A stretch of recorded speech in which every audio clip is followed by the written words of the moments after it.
नमस्कार, जय हिंद दोस्तों। तो आज के इस सेशन में हम बात करने वाले हैं भारत और नेपाल के डिस्प्यूट को लेके।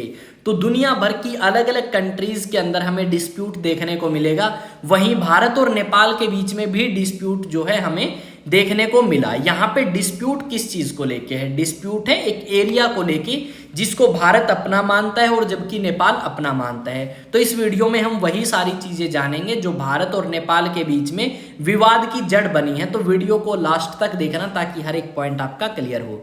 तो रिसेंटली अगर हम बात करें तो रिसेंटली क्या हुआ, नेपाल ने डिसाइड किया कि नेपाल नए नोट छपवाएगा 100 के। अब जो वो नए नोट होंगे वो लगभग 30 करोड़ नोट छापे जाएंगे और उन नोटों को छापने का जो ठेका है वो नेपाल ने चाइना को दिया है और चाइना को नेपाल जो है पे करेगा लगभग 90 लाख US$ इन नोट्स को प्रिंट करने के लिए। तो यहाँ पे जो नोट छापे जाएंगे उसी चीज को लेके विवाद है।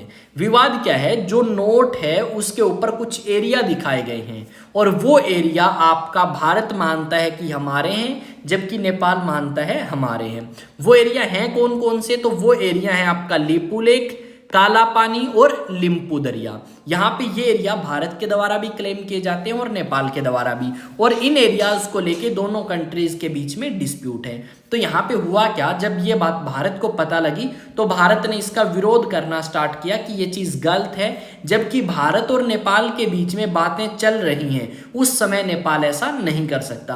पर ये विवाद आज का नहीं है, ये विवाद काफी पुराना है। अगर बात करें 1816 की, जब नेपालियों के बीच में और अंग्रेजों के बीच में युद्ध हुआ तो उसमें एक समझौता हुआ, ट्रीटी ऑफ संगोली। अब जो ट्रीटी ऑफ संगोली है उसमें यह कहा गया कि जो ये एरिया है लिपू लेक, काला पानी और आपका लिम्पू दरिया, ये एरिया बिलोंग करता है किससे? नेपाल से। ये बात अंग्रेजों ने तो मान ली, पर 1960 के आसपास क्या हुआ, भारत इसके ऊपर अपना प्रभाव जमा लेता है और तब से भारत के प्रभाव में ये एरिया है। पर 2019 में हमें ये देखने को मिला कि नेपाल ने अपना एक नया मैप जारी किया और उस मैप में ये जो एरिया थे इन एरियाओं को अपना एरिया नेपाल ने दिखा दिया, इन तीनों एरियाओं को। उसके बाद हमें ये देखने को मिला कि 2020 के आसपास जो है भारत एक रोड बनाता है और वो जो रोड है वो लिपू लेक को मानसरोवर से कनेक्ट करता है। अब जब ये बात नेपाल ने देखी तो नेपाल ने विरोध प्रदर्शन करना स्टार्ट किया और दोनों कंट्रीज के बीच में आपसी विवाद जो है वो एरिया को लेके बढ़ता गया। पर अब ऐसा क्यों किया गया है? फिलहाल जो आपके नेपाल के प्रधानमंत्री हैं पुष्पा कमल, वो चाहते हैं कि लोगों की जो भावना है वो उनसे जुड़े और लोगों को वो ये शो कर सकें कि ये एरिया वापस भारत से किसने लिया है? पुष्पा ने लिया है, ताकि वो आने वाले इलेक्शंस में जीत भी सकें। साथ में अगर हम बात करें, भारत नहीं चाहता कि नेपाल के साथ कोई डिस्प्यूट हो। रीजन क्या है? भारत और नेपाल का काफी बॉर्डर एरिया है, लगभग 1750 किलोमीटर एरिया जो है भारत और Nepal as a border share करते हैं।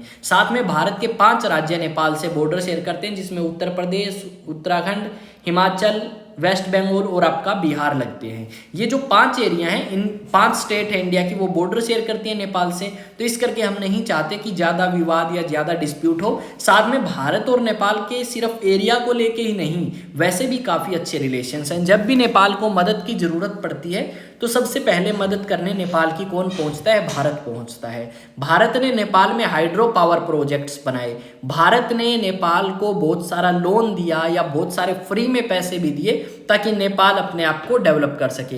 व्यापार की अगर बात करें तो सबसे ज़्यादा व्यापार नेपाल कौन सी कंट्री के साथ करता है? क्या आप सोच सकते हैं? डेफिनेटली वो इंडिया के साथ सबसे ज़्यादा व्यापार करता है। उसके बावजूद नेपाल के ये कदम जो हैं, ये जो स्टेप्स उठाए गए हैं, वो भारत को कहीं ना कहीं बुरा फील करा सकते हैं और उसी के चलते भारत और नेपाल के रिलेशंस खराब हो सकते हैं। अब ऐसा नहीं है कि सिर्फ व्यापार, भारत के धार्मिक रिलेशंस भी हैं, जैसे सीता माँ को लेके, गौतम बुद्ध को लेके भी हमारे आपसी जो रिलेशंस हैं धार्मिक, वो काफ़ी अच्छे और काफ़ी डीप रिलेशंस हैं। इसी के चलते हुए हम चाहते हैं और साथ में नेपाल को भी ये सोचना चाहिए कि ऐसा कुछ ना करे जिससे फ्रेंडली कंट्री उनसे दूर हो। ठीक है, यहाँ पे हम बात करेंगे नेपाल से एक अच्छे तरीके से कि उन्हें इस तरीके के क्लेम नहीं करने चाहिए जब आपसी विवाद को सुलझाने के लिए बातें चल रही हों।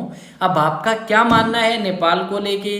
आपका क्या मानना है चाइना को लेके कि चाइना बीच में आया? अब चाइना का इसमें कोई फंडा नहीं है। अब नेपाल का कहना है कि सबसे कम बिड जो है, यानी सबसे अच्छे दामों में नोट प्रिंट करने की बात चाइना ने कही तो चाइना को वो टेंडर जो है वो मिल गया और उसी के बिहाफ पे अब चाइना जो है वो पैसे कमाए भीगा और नोट प्रिंट करके भी देगा नेपाल को। यहाँ पे लगभग ये भी बताया गया कि एक नोट को प्रिंट करने में औसतन 4 रुपये खर्चा आएगा 100 रुपये की अगर आप प्रिंट की बात करें तो इतना इन्होंने बताया है। तो 30 करोड़ जो नए नोट हैं वो नेपाल के अंदर आएंगे 100 रुपए के। आपका क्या कहना है आप जरूर कमेंट सेक्शन में बताएं। और आपका अपना चैनल है एग्जाम टॉक्स, इस चैनल को आप क्या कर सकते हैं सब्सक्राइब कर सकते हैं, वीडियो को लाइक कर सकते हैं, शेयर कर सकते हैं और कमेंट करके बता सकते हैं कि आपका जो भी ओपिनियन है इस चीज़ को लेके। और अलग अलग सोशल मीडिया प्लेटफॉर्म पे आप जाके मुझे क्या कर सकते हैं भाई, अलग अलग सोशल मीडिया प्लेटफॉर्म पे जाके आप मुझे सब्सक्राइब कर सकते हैं या फिर फॉलो कर सकते हैं। जैसे यूट्यूब की बात करें तो एग्जाम टॉक्स कॉम्पिटिटिव पे जाएं सब्सक्राइब करें, शॉर्ट्स पे जाएं सब्सक्राइब करें, Insta, WhatsApp, Telegram, Facebook x account पे आप क्या कर सकते हैं फॉलो कर सकते हैं। आपके फायदे के लिए बनाए गए हैं ये, ताकि आप मुझसे कनेक्ट कर सको, जुड़े रहो, कोई डाउट हो तो वो पूछ सको। और आगे हम आते हैं हमारे इसी सेशन की लास्ट की कड़ी में। तो यहाँ पे आप देख पाओगे मैं विकास तंवर जो कि आप सभी को एग्जाम टॉक्स पे न्यूज़ एनालिसिस करवा रहा हूँ काफ़ी लंबे समय से, और आप सभी का साथ चाहिए। चैनल को आप सब्सक्राइब कर सकते हैं और साथ में SSC, CGL, CHSL, GD, MTS, साथ में एक न्यू एग्ज़ाम हरियाणा सीईटी, इनके लिए अगर आप प्रिपेयर करना चाहते हैं तो डेफिनेटली अप्रोच कर सकते हैं अचीवेक्स एकेडमी के ऑफलाइन बैचेस को और दिल्ली पुलिस के भी। ये जो आपका हरियाणा सीईटी है ये 2024 दिसंबर के लिए मैं यहाँ पे बात कर रहा हूँ, तो एनरोल करा सकते हैं। ये कॉन्टैक्ट नंबर और ये आपका एड्रेस जो है ये दिया गया है मॉडल टाउन हांसी का।